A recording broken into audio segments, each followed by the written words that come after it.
Hola chicos, bienvenidos a Canal Biología, en esta ocasión para tratar el tema de la fertilización en los invertebrados. Recordaros que como siempre todos los vídeos los tenéis en la web www.canalbiología.com, ¿vale? Y también, bueno, pues una serie de imágenes irán acompañando el desarrollo de este tutorial para que nos ayude, para que os ayude a comprender mejor el tema. Bien, como os decía, voy a hablaros de la fertilización de los invertebrados. Continúo hablando de reproducción. Y vamos a ver, el proceso de fecundación en invertebrados se puede o lo podemos dividir en tres fases, Por un lado estaría el reconocimiento del óvulo por parte del espermatozoide, una primera parte. Una segunda parte que sería el control de la entrada del espermatozoide por el óvulo. Sería de tal manera que solamente el material de un único espermatozoide pudiese o se pueda combinar con el material genético del óvulo. Y una tercera etapa que se va a ser la activación del metabolismo del óvulo que se encontraba deprimido, con lo cual va a comenzar la división celular y va a comenzar el desarrollo embrionario, ¿vale? Esta división en tres partes es una división global, porque en cada una de ellas van a ocurrir cantidad enorme de fenómenos bioquímicos que muchos ya lógicamente se han descubierto, pero en otros aún podemos hablar hoy en día de que se trata de verdaderas hipótesis, ¿vale? Bien, para desarrollar este tema, para que entendáis mejor cómo se producen estas tres fases, ¿vale? Voy a valerme de una imagen que ya tenéis ahí en pantalla. Va a ser el óvulo. Voy a trabajar con óvulos de invertebrados de mar, ¿vale? Hablo o me refiero a equinodermos y en concreto me refiero al erizo de mar. ¿Por qué se emplea esto? Se emplea porque han sido muy y son muy asequibles para la obtención de los datos que se necesitan para llevar a cabo la explicación de todo esto, ¿de acuerdo? Por lo tanto, voy a hacer una descripción de todo este proceso, como digo, basándome en el desarrollo del erizo de mar, porque nos va a facilitar, como digo, la explicación en términos biológicos, prescindiendo lógicamente de las diferencias que pueda existir entre diferentes especies. Bien, tenéis ahí en pantalla entonces la fecundación del erizo de mar. Como veis está tanto esquemática como también he puesto un desarrollo esquemático de lo que ocurre en cada una de las etapas que veis ahí que he numerado del 1 al 4, ¿vale? Por un lado estaría el gráfico y por otro lado, como tenéis ahí a la izquierda, tenéis ahí todo el desarrollo, ya digo, un desarrollo esquemático de lo que ocurre. Desarrollo esquemático que voy a ir comentando o desarrollando a lo largo del vídeo. Bien. Empiezo diciendo que entre el óvulo y el espermatozoide va a existir una atracción, pero una atracción polarizada. Vamos a ver qué significa esto. Significa que el espermatozoide se va a fijar, ¿vale?, en la superficie, únicamente en la superficie del óvulo, pero no lo hará en ninguna otra célula. Por ello hablamos de que el espermatozoide reconoce de manera específica el óvulo. Esto supone que el reconocimiento se supone que se produce cuando el espermatozoide va a establecer contacto con la capa gelatinosa, como veis ahí en la figura número 1, superficial que rodea el óvulo del erizo de mar. Como consecuencia, o por interacción de sustancias que se encuentran en la superficie ovular con sustancias de la membrana plasmática del acrosoma, que es la cabeza del espermatozoide. Todo esto lo veis en la figura, en el punto 1 de la figura que tenéis ahí en pantalla. En esta zona lo que se va a producir va a ser la liberación de enzimas digestivos que van a permitir que el espermatozoide pueda practicar un poro en las capas que rodean al óvulo. De esta manera, a través de este poro, es por donde va a alcanzar verdaderamente la superficie del óvulo, que va a ser su membrana plasmática. El acrosoma, por lo tanto, va a formar un filamento que se conoce como proceso acrosómico. ¿De acuerdo? Tenéis ahí en la figura lo que sería este conducto, en la figura, como digo, número 1, lo que sería este filamento, este proceso acrosómico diferenciado. Este filamento se va a fijar en la capa vitelina, que es una membrana muy fina subyacente a la capa gelatinosa. ¿De acuerdo? ¿Lo vamos entendiendo? El lugar donde se produce esta fijación será a través de una proteína receptora que se encuentra en la capa vitelina, y esta proteína va a reconocer a la proteína complementaria del proceso acrosómico, con lo cual se va a producir la unión. ¿Vale? La unión entre estas moléculas es probablemente el proceso bioquímico mediante el cual se produce la fijación del espermatozoide. Una vez que está producida esta combinación proteica, es cuando el proceso acrosómico se va a fusionar con la capa vitelina, va a perforarla y después va a atravesar la membrana plasmática del óvulo, quedando incorporado dentro de este. Son las figuras ya número 2, 3 y 4 que tenéis ahí en el esquema, y que iré desarrollando una a una. Bien, deciros también que vamos a ver, solamente un espermatozoide va a penetrar esta membrana, aunque otros muchos que los llamaremos supernumerarios, llegan a fijarse en la membrana durante la inseminación.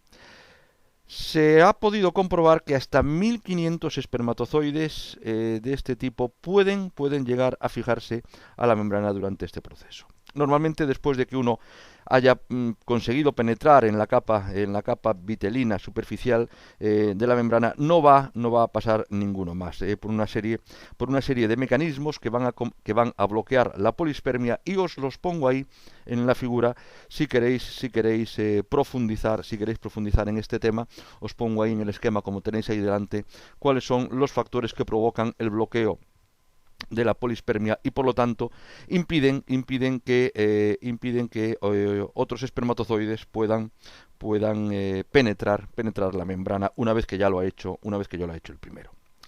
Bien, lo que va a ocurrir a continuación es un bloqueo muy rápido, que se produce en los primeros segundos, y que probablemente sería insuficiente si este no fuese seguido por un bloqueo más lento, y que se atribuye a una entrada del catión sodio. Tenéis ahí en la figura los cambios iónicos que se producen en la membrana, a través de la membrana, durante el proceso de la fecundación.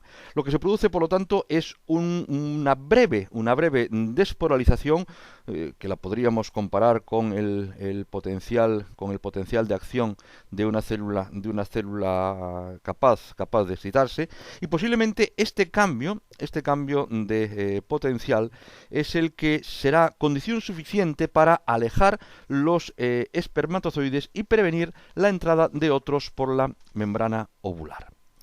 Esta hipótesis se fundamenta en el hecho de que si aplicamos diferencias de potencial adecuadas al óvulo con microelectrodos, experimentalmente se consigue bloquear el proceso de la fecundación.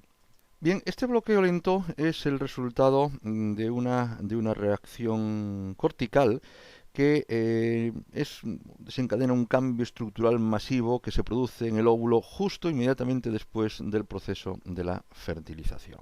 ¿Vale? Volvemos de nuevo al esquema donde veíamos, o donde os ponía la fecundación del erizo de mar, y vuelvo de nuevo al esquema porque vamos a ver, junto a la superficie interna de la membrana plasmática ovular, ¿vale?, se encuentra la capa cortical. Lo tenéis ahí en la figura, o estamos hablando de la figura número 1, ¿vale? Se encuentra, como digo, la capa cortical, que va a contener aproximadamente del orden de unas 15.000 vesículas, que vamos a llamarle gránulos corticales, ¿de acuerdo? Los tenéis ahí en el esquema. Bien, hablando en tiempo, unos 25 segundos después de que se produzca, después del paso del espermatozoide que ha llevado a cabo la fecundación a través de la capa vitelina, los gránulos corticales van a comenzar a fusionarse con la membrana plasmática. Lo tenéis en el esquema en el punto 3. Esta reacción, que comienza en las proximidades del espermatozoide que ha llevado a cabo la fecundación, se propaga rápidamente por toda la superficie del óvulo. En estos gránulos lo que hay es un contenido enzimático, hay proteínas estructurales y hay un material coloidal que está formado por mucopolisacáridos sulfatados. Uno de los enzimas va a provocar un cambio conformacional en las proteínas receptoras de espermatozoides, lo cual va a impedir que se lleve a cabo la fijación de nuevos espermatozoides. Otro enzima, una hidrolasa, va a hidrolizar las proteínas que unen la capa vitelina a la membrana plasmática, por lo que las dos capas se van a separar y el material coloidal segregado por los gránulos retiene agua en el espacio que queda entre las dos membranas. De esta forma lo que conseguimos es que se produzca un aumento de grosor en la capa vitelina y se aleje, por lo tanto, de la superficie ovular. Continúo hablando en términos de tiempo y al cabo de un minuto de que se haya producido el contacto óvulo con espermatozoide, las proteínas estructurales que fueron liberadas por los gránulos van a formar una cubierta protectora que se conoce con el nombre de membrana de fertilización. Lo tenéis en la figura 4 o en el punto número 4. A la par de esto, el material coloidal va a cubrir la superficie del óvulo, la superficie ovular, formando una membrana transparente que se llama capa hialina, ¿vale?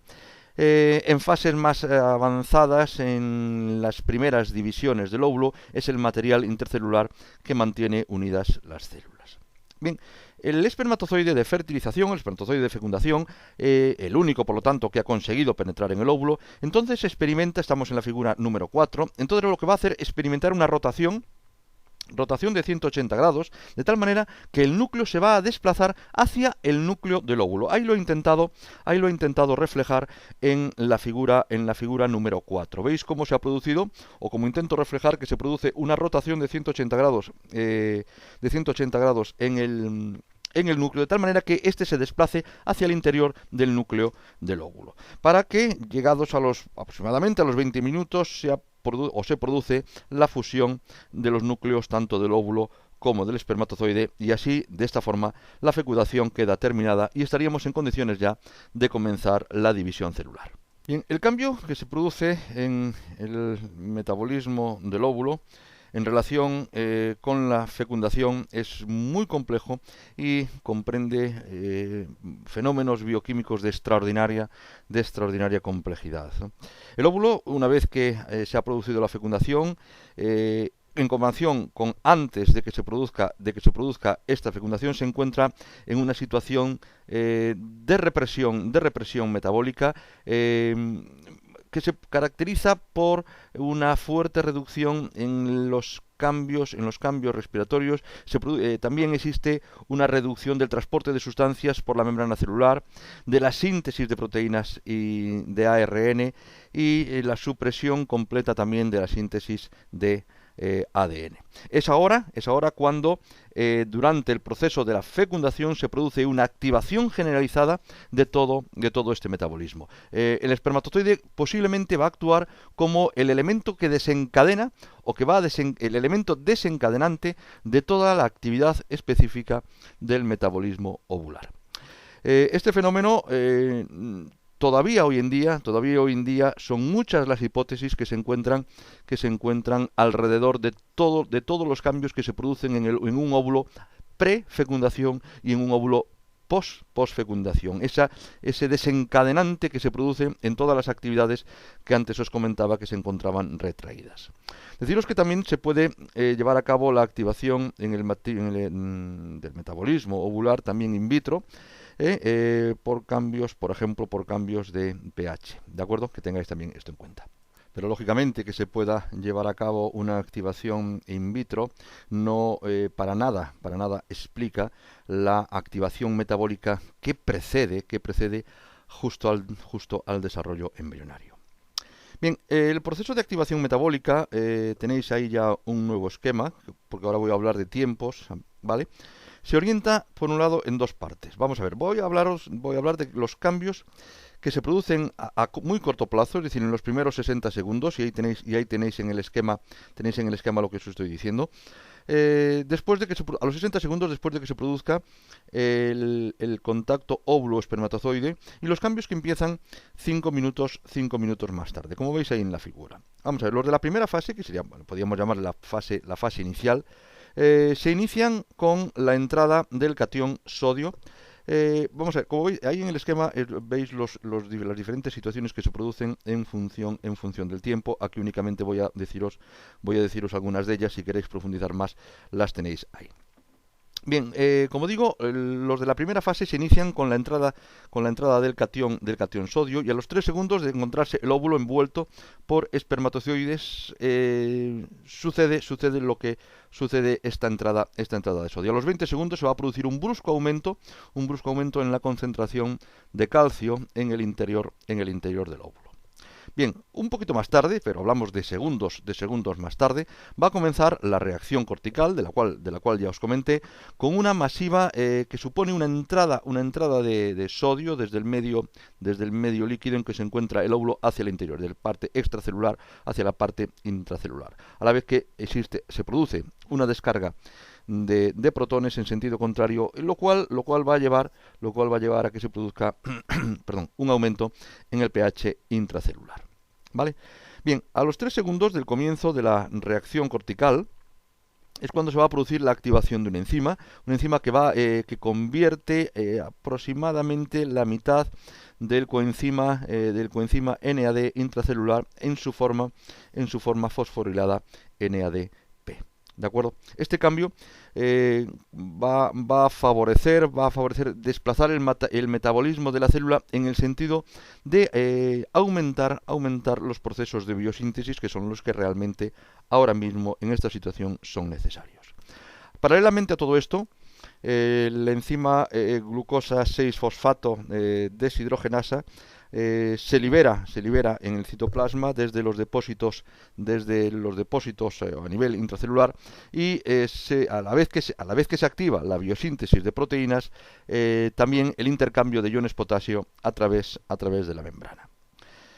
Termino diciendo que a los 5 minutos se encuentran activados los sistemas de transporte activo celular, aumentando por lo tanto la entrada de aminoácidos, la entrada de fosfato y la entrada de nucleósidos. Y aproximadamente a los 20-25 minutos comienza el primer ciclo de síntesis de ADN. Lo que os quería comentar en este esquema de tiempos, veis ahí cómo se producen los primeros pasos desde que se lleva a cabo ese aumento de la actividad, o el proceso en sí de la activación el proceso de la activación metabólica como consecuencia de la unión óvulo y espermatozoide, en definitiva como consecuencia de la fecundación, hasta que comienza la síntesis de ADN. Cómo se van produciendo las bases necesarias para que, desde el punto de vista iónico, desde el punto de vista enzimático, para favorecer la biosíntesis, ¿vale? Y que esta biosíntesis pueda permitir que comience al final la síntesis del ADN. ¿De acuerdo? Espero que lo hayáis entendido. Si tenéis alguna duda, por favor, comentádmela. Y como siempre, gracias por estar ahí y gracias por ver los vídeos.